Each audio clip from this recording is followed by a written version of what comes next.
Hello everybody. In this video, I'd like to introduce hobby lockpicking, or rather, how to make your own lockpicks. And before we jump into this, I want to say that this is a hobby, and in some places that lockpicking is actually illegal.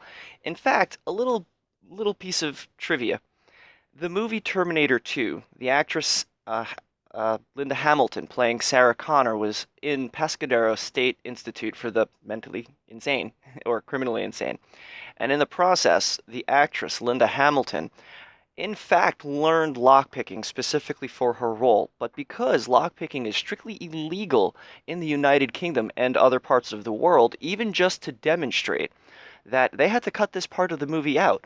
But if you look at the director's edition cut of Terminator 2, the part where Linda Hamilton is escaping, or Sarah Connor is escaping the mental institution, when she picks that lock with a set of paper clips, she did that entire scene for real.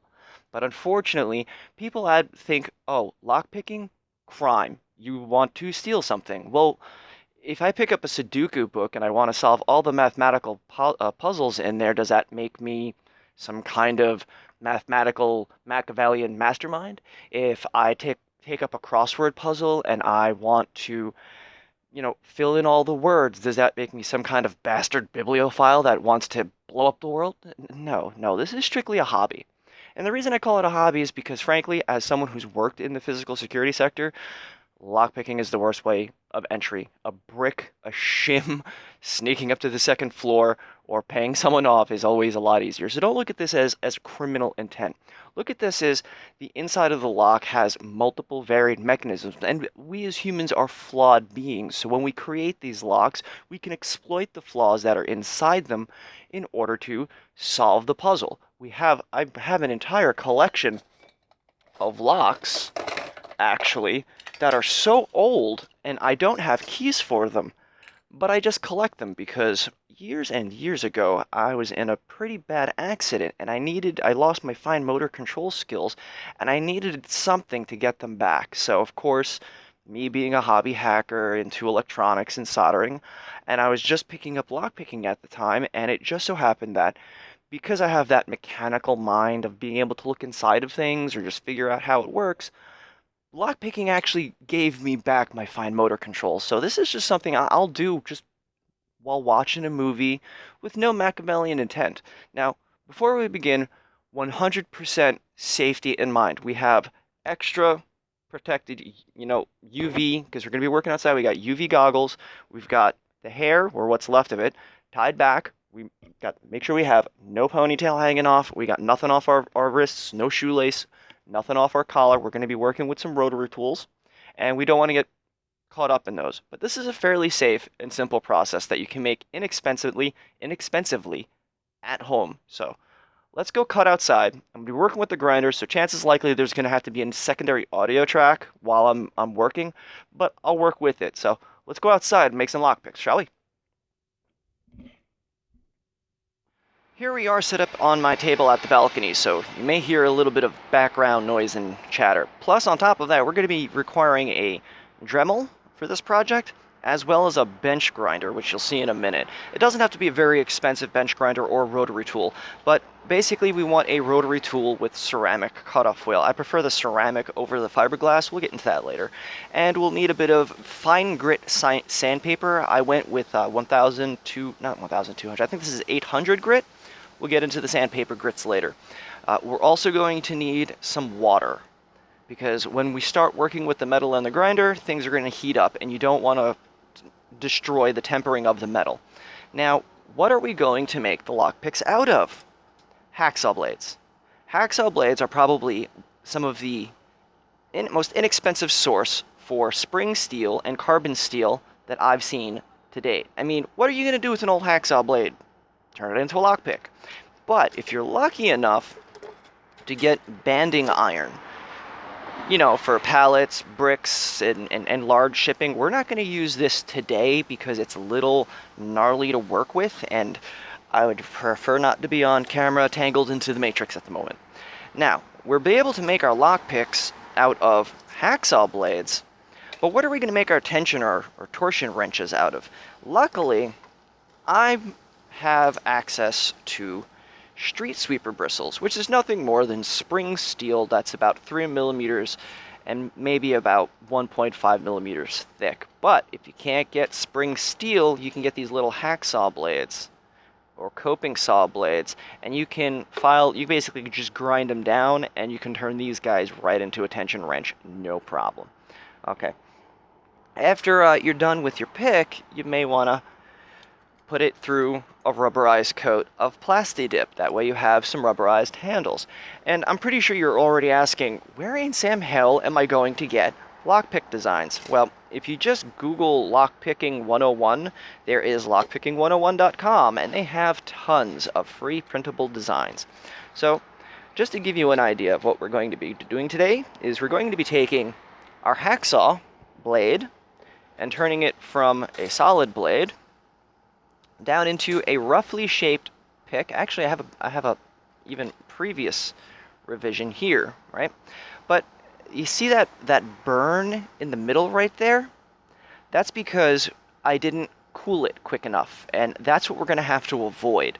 When you're grinding your pick, once you start getting into the neck area, especially the tip, cool very often. You have to realize that when you're making these tips, that they're going to conduct heat extremely quickly because of their small size. So when I'm making a tip such as this with my Dremel, I'm just using the top of this and basically setting the angle and the edge based off of just that, doing that. I'm not coming at it aggressively with the front of the cutting wheel. I'm coming at it with the top of the cutting wheel. I know you're not supposed to, but it leaves a smoother edge. And then later on, we're going to take heavy grit sandpaper, and we're going to make this very, very smooth. That way you wind up with a lockpick that doesn't have a lot of friction in it. And here's one of my tension wrenches made from a street sweeper bristle, and this is actually I have a video on this guy, the little homemade kinetic lockpick gun. Cute little prototype. Okay, so let's get to the grinder side and start working on some of this stuff. Here we are in front of the 3-inch benchtop grinder. I think I got it for about $30. I can't tell you how many years ago. Not the most impressive thing, but it will do the job. We have my water to quench the steel, and we have our hacksaw blades. And right now you have to ask yourself one question. Do I want to remove the paint to the hacksaw blade now, or do I want to remove it later? I kind of prefer later since there's less material to work with, but if you are going to remove the paint on the hacksaw blade now, then just use a wire wheel brush. If you have one on your bench grinder, it makes a quick process of it. If you have to put one on a drill, it's kind of a pain in the ass. But like I say, I try to opt out of that because we're going to be going in and sanding and polishing this with fine grit sandpaper later on. Now, you can see here, I started something of an outline. I want to cut away all this material in here. I want to have a nice long handle. Typically, I don't like having the hole in the end of my pick. And if you see, I want to add like a little spot to place the finger. Okay? Now, this is tooth side up. So the first thing I need to do is, well, I don't need to get rid of all the teeth since I plan on Plasti Dipping it. So I need to basically peck away very slowly. I don't want to heat up the material or the metal too fast. And once I punch the grinder on, this is probably going to get a little noisy. So I'm going to zoom in a little bit so you can see my work. Let me try to get to the side a little bit. And let's get this going. Now, unfortunately, this is an extremely tight working space. And whenever you're working with the bench grinder, it's going to want to walk. So make sure you... we need to kind of do this. Yeah, just take a nice sharp snap. They'll break right in half. So now we have something that we can work with on our grinder. So let's try to go in here. Am I on frame? Yeah, okay. Let's do this.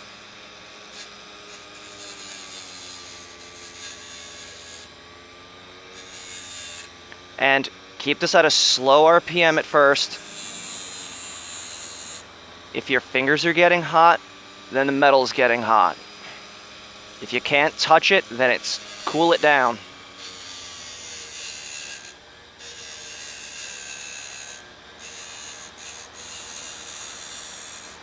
Alright.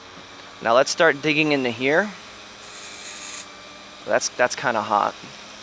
You can never over quench this. Ever. Ever, ever.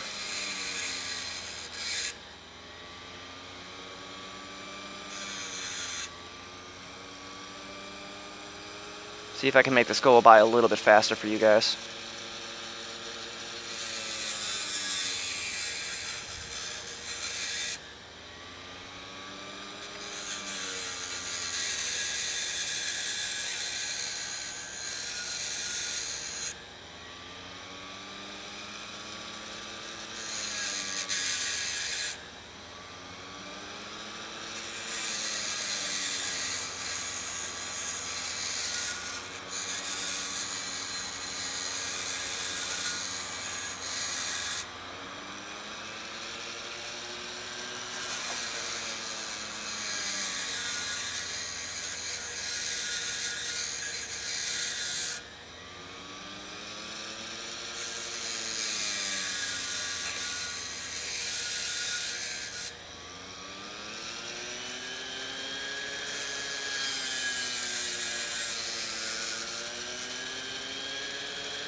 Nah, I'm not liking how that's coming out at all. I'm gonna have to come in with that by hand. The rotary tool.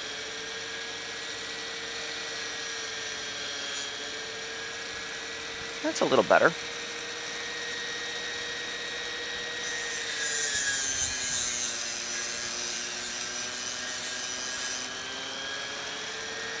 Now, as material starts eroding and breaking away, this is going to heat up faster and faster, so you got to quench more often.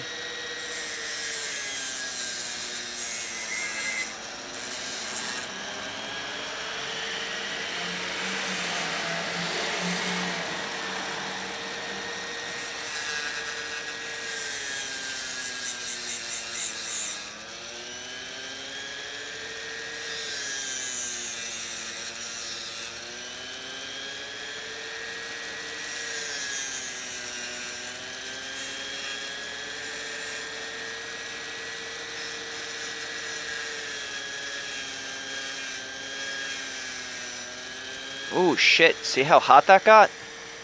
Yeah, I was a little too ballsy with that one.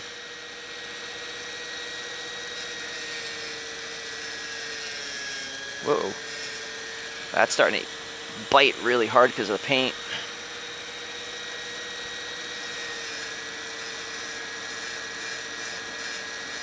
Treat it like a lady.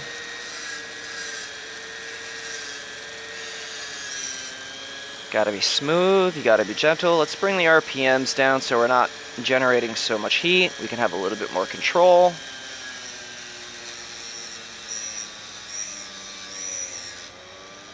Listen to that motor rev. When it starts to slow down, ease off your pressure. No need to rush, take your time.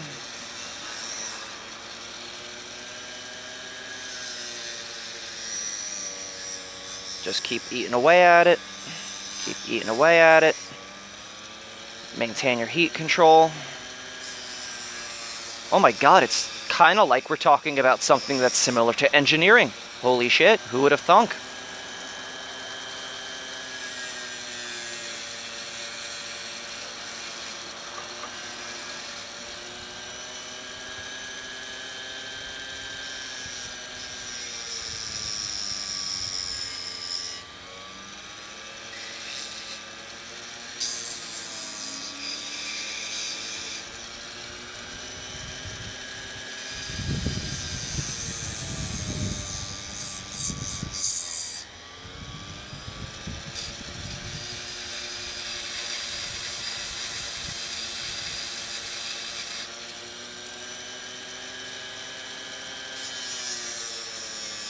Yeah, don't be embarrassed to use this guide plate either. It's there for a reason. I see a lot of people going, ah, yeah, no, I don't use the guide plate. I'm a real man. You know what? These things are installed on our hardware for a reason. I mean, you wonder why women buy vibrators. We're just not installed with that hardware, man. Deal with it.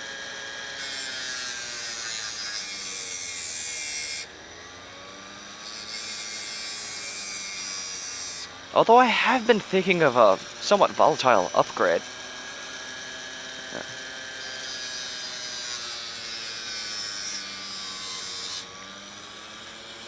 And yes, I have had hacked teledildonics. People really need to start, understanding common sense, Bluetooth pin key pairing procedures. And God bless the Internet of Things for letting me do this.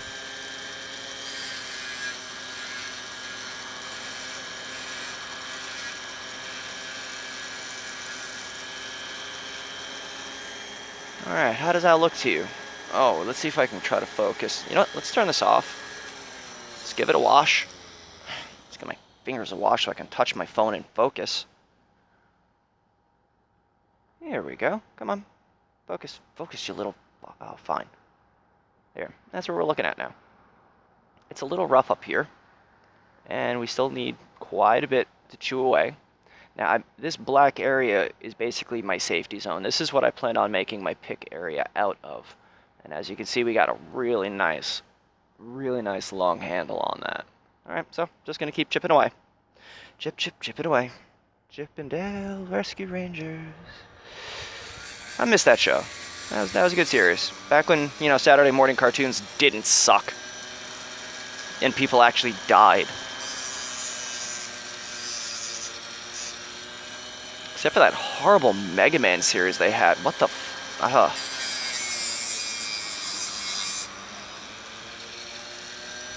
I think most of my childhood trauma comes from crappy Saturday morning cartoons.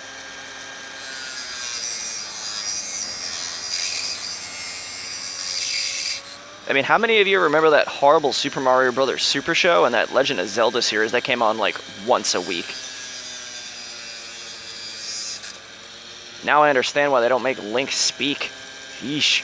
They're just trying to erase that atrocity.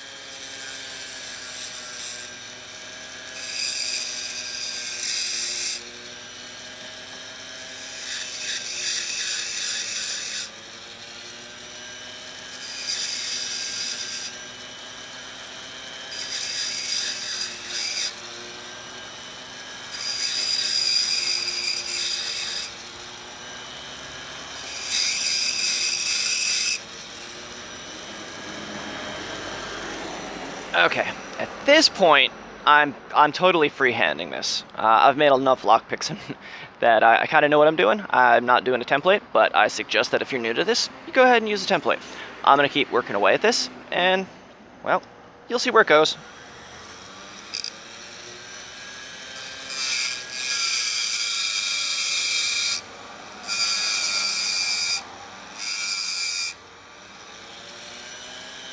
Oh, I can smell that got too hot. That's okay. This is waste area.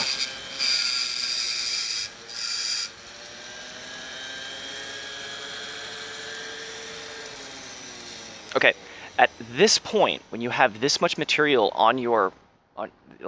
this is a little amount of material, so every little tap on this wheel is going to generate a lot of heat. Stay at a slow RPM at this point, or strictly stick with the rotary tool, okay? Now, let me try to refocus my camera there. Here we go. Slow and steady wins the race now. I mean, if you are good enough, you can do this whole thing with just a bench grinder. I prefer using the Dremel because you can make really, really cool picks with that.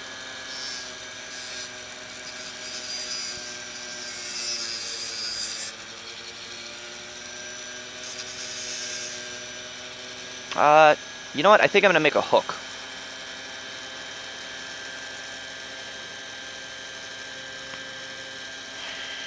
It's just hard for me to figure out what angle I want to come at. Yeah.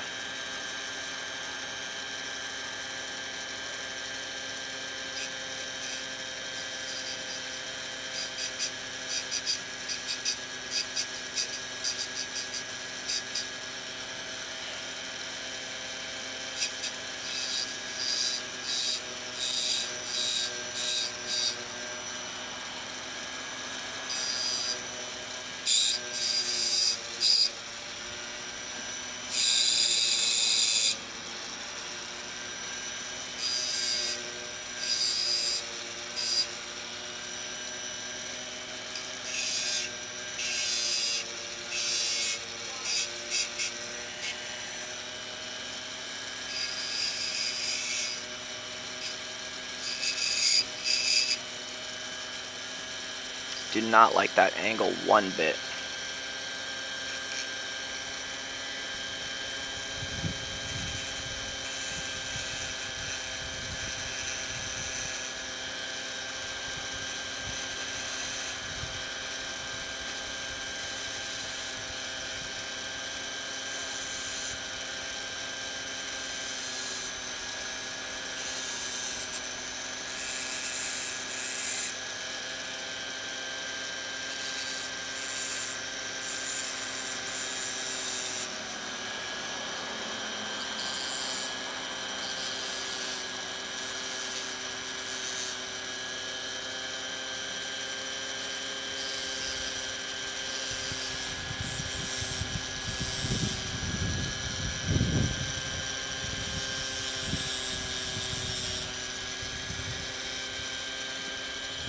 Alright, I think I like that angle a lot more. Still not happy with it though. That just really chews up a lot of material quick. So I want to be careful with that. Alright, now let's bite into this. Wow, I basically have this thing running at its slowest RPM right now.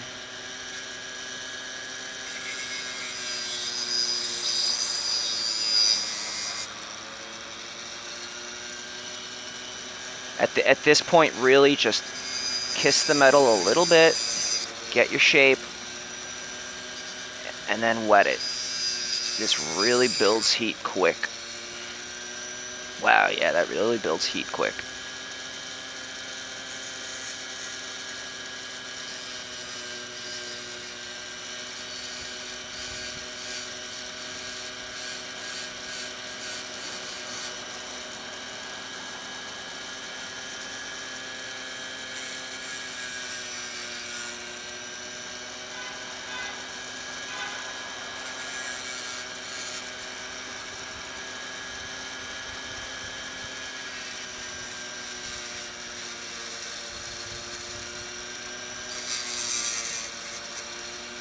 Yeah, I'm not liking that.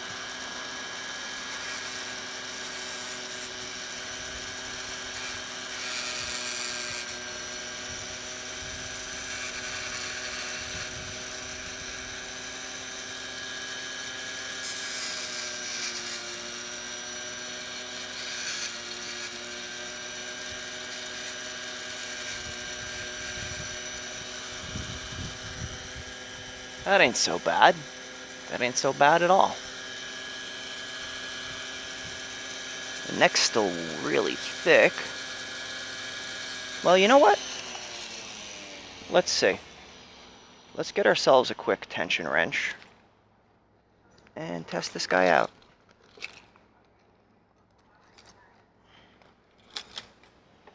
Do I even have a lock to test this out?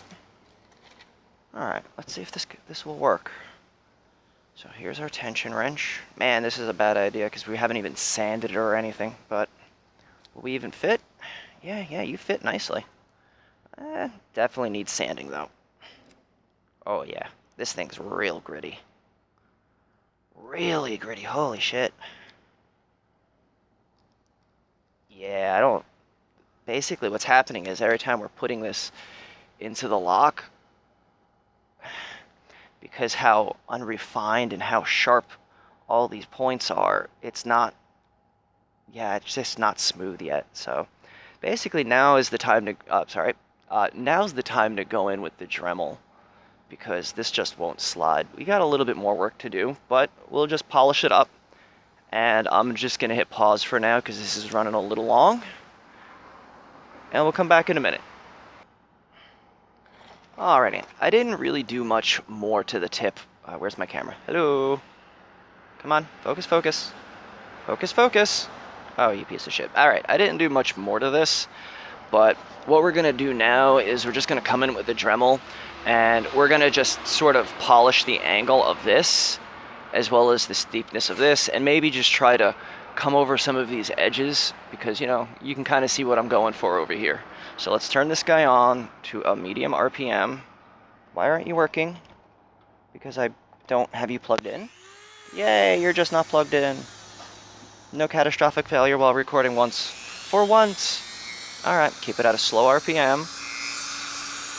Am I on camera? Man, this is so difficult for me to do. Low amounts of pressure, and you don't want to build up too much heat.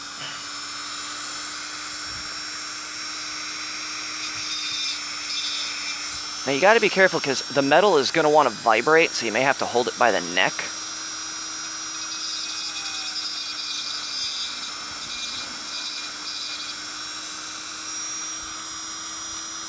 And just because you're using a Dremel, don't assume that you're not going to be building up a ton of heat.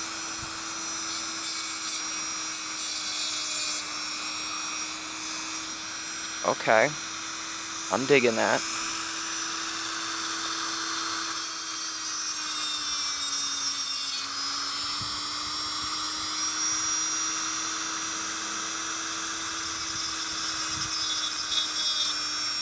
Alright.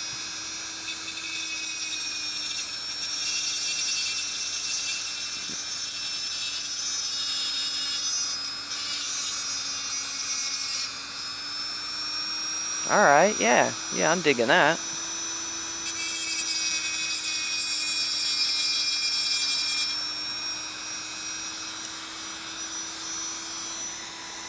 Yeah, that's starting to feel nice.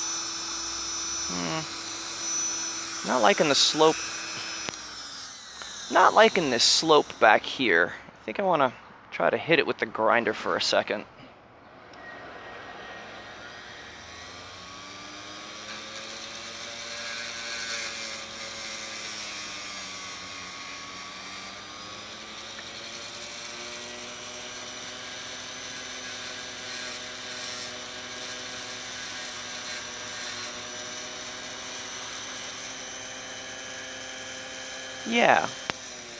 Yeah, that feels a lot better. Okay, and from here, we're just gonna take the sandpaper.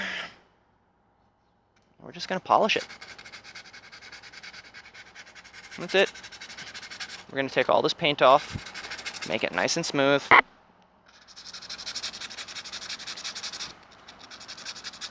You really should be doing this over a flat surface, but just for intense purposes, I just want to get all this paint off. It's a little bit of elbow grease.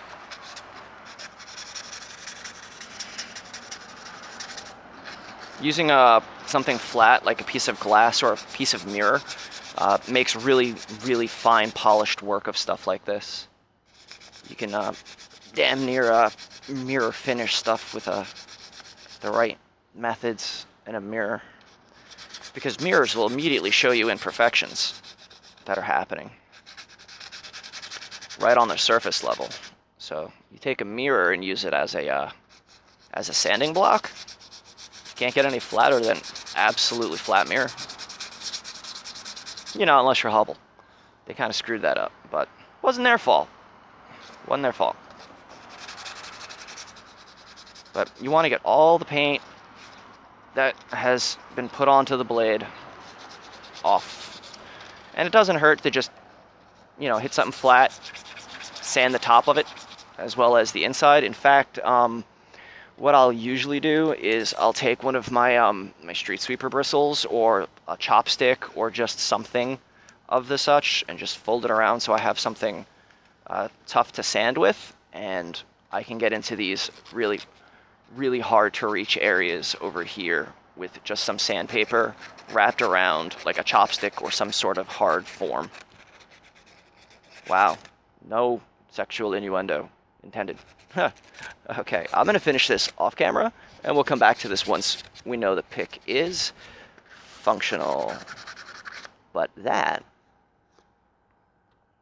Come on, you jackaninny. Making this video run long because you can't focus. Oh wait, that's me. But yeah, that's looking pretty good. That is looking pretty decent. Okay, here we have the funky pick that I was working on, and I will admit to a sin. I accidentally broke the first one that I was working on because I accidentally got my pick caught in my grinder, so I basically got grinder bite. Let's see if I can get a better shot of that. And it broke the pick, but I figured I don't want to waste the materials, so I created a second one, and I glued them together, and then I plasti-dipped it once the glue was set. Unfortunately, my plasti-dip is kind of old and gross and shitty, so all of this damage that's being done to the side and this horrible job done to the pick isn't specifically done because it's just shitty plasti-dip. And I also went ahead and made a slightly more traditional lockpick, just to give you an idea. I'm going to buy some better plasti-dip and re-dip them. And I also have the original series where we have a slight hook, but notice that plasti-dip is all, oh man, I almost feel like I ruined these guys. They came out so nicely.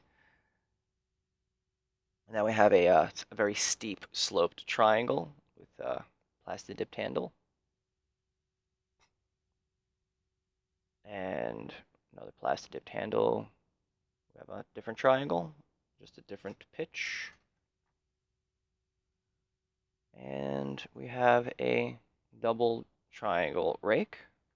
And all of these came from hacksaw blades. And the tension wrenches came from street sweeper bristles. These guys are nothing more than... Oh, sorry, forgot to grab one. Just a street sweeper bristle. And what I've done is, I'm not going to do this on camera because I'm indoors and it's a little unsafe, but you can do this over your stove or with a propane torch. You just go ahead, you heat it up until it gets as hot as possible, and with 2 pairs of pliers, you quickly just give it a bend. And don't quench it. The reason you don't want to quench it is because as soon as you quench it, it's going to harden, and you want it springy. And a second modification you can do, let's look at this guy right here. So first, we're going to give it this 90-degree angle bend, and that's going to enter your cylinder wall. And I like giving it this secondary bend because it kind of gives it a little bit of a spring in its step, so to speak. That way, if you're trying to put too much tension, this will start to absorb it. You'll actually start feeling it kick back, and because I have tactile feedback issues in my hands, which, as I mentioned prior, that is specifically why I got into lockpicking. Just put a little bit of tension on that. I can already see, I can already feel all the way down here, just because of that lever motion. It's not as stiff as if you were to just use a 90-degree angle head. But, each lock has its own personality. It just digs in, the way it digs into my finger, I don't have as much surface area contact, so I much prefer the ones that have this nice flatter edge, but that's just me. So here's that funky pick that I made, and I'll be damned if I can get this. I can never pick locks on camera. Come on. I'm also trying not to hit the camera. That's the hardest part. Yeah, this isn't going to work out. I feel it, but every time damn it, I keep hitting the camera.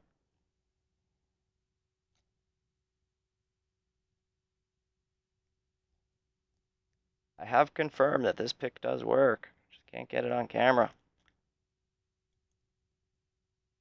Or at least not with the camera in this position. Alright, I can't pick this lock in this camera position, so let's change camera position so you can look at my crotch.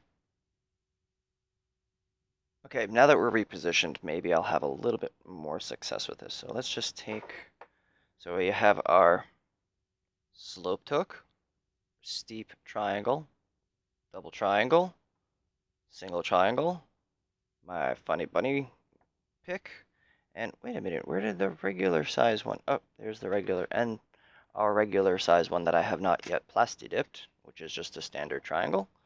And let's take our tension wrench, pop it in like so. Let's get the funny bunny rake. I love them ears. Let's see if I can do this. Got it. See, I told you, it was just that really awkward positioning. All right, let's try this. Master lock, number 1. Just don't like how the tension wrench sits in the wall. I prefer using my thumb on this. I don't know if I can get in there with this one. Nope, I can. Got it. That's 2 down. All right. This should be a master lock number 3, I believe. Well, okay, that wasn't even locked. All right, let's double check that. We are locked. Okay. Premature lock piculation. All right, let's treat it like a lady, or at least my kind of lady. Oh yeah. Easy peasy, 1, 2, 3, easy. Make her pop just like cheesy. All right, what are you? Ultra security. I don't know what piece of crap you are. See if I can make you I really enjoy how this is resting in my hand and the position of the movement. That's pretty slick. But unfortunately, it's only going to fit my hand. Oh, I can already feel that this pick is not going to work on this lock. Mainly because it's just it's sliding across the pins, and they're not. This angle is not steep enough, and it's not. I can feel that it's not pushing the pins up high enough. Yeah. So let's try this guy.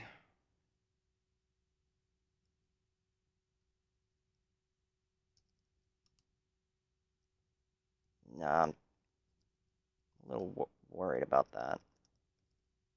Nope.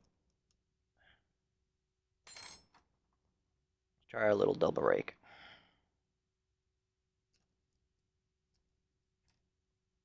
No, I'm having problems with the tension wrench. This guy never gives me so many problems. It's the camera, I swear.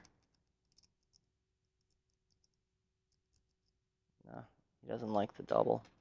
The pin spacing inside's too close together.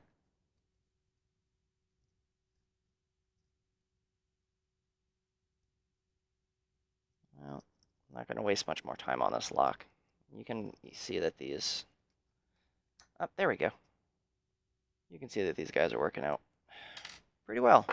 You know, a couple old hacksaw blades, and if you don't have hacksaw blades, you can use old kitchen knives or paint scrapers. There's plenty of places that you can source various types of metals and use an inexpensive $30 bench grinder in order to create yourself a basic pick set. But please don't automatically assume that, if you're going to start getting into lockpicking, that you're going to become some kind of master thief or master criminal, because trust me, you're going to realize that a lot of these locks that I'm picking right now are just absolutely crap. But until next time, keep it legal. Cheers, beers, and bunny ears, everyone.